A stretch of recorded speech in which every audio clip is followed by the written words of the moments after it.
खबर शामिल करते हैं शान डोगर की वहाड़ी से। एहसास कफालत सेंटर में करप्शन का बड़ा स्कैंडल सामने आ गया। बोरेवाला में कायम एहसास कफालत सेंटर चौधरी ट्रेडर्स वाकया लुडन रोड पर खवातीन के साथ फ्रॉड और रकम की कटौती का बड़ा स्कैंडल सामने आ गया। साबिक असिस्टेंट डायरेक्टर के ट्रांसफर होते ही हाल ही में तैनात होने वाले नए अफसरान ने तहकीकात का आगाज कर दिया। सेंटर पर डिवाइस होल्डर तलहा रजाक ने 2 खवातीन की इमदादी रकम में से एक दिन में 50,000 और 25,000 का फ्रॉड करते हुए रकम अपने अकाउंट में ट्रांसफर करवा ली।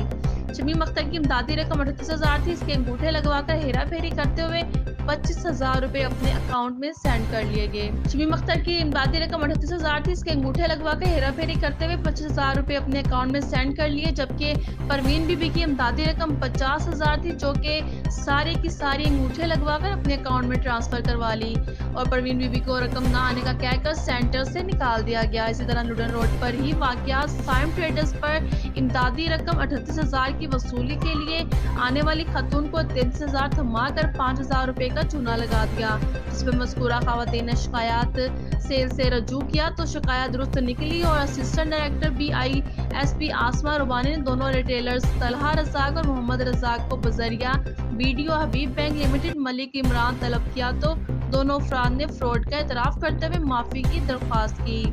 आसमा रुबानी ने फ्रॉड, धोखेधही और रकम कटौती साबित होने पर दोनों रिटेलर्स के खिलाफ अलग अलग मुकदमा दर्ज करवा दिए, जबकि मुतासरा खवातीन ने एहतजाज करते हुए मीडिया को बताया है कि सेंटर पर इमदादी रकम से रोजाना लाखों रुपए नाजायज तौर पर कटौती किए जाते हैं, जिसमें वीडियो मलिक इमरान हबीब बैंक लिमिटेड की मुबैना मुआवनत से फ्रॉड के रिकॉर्ड कायम किए जा चुके हैं।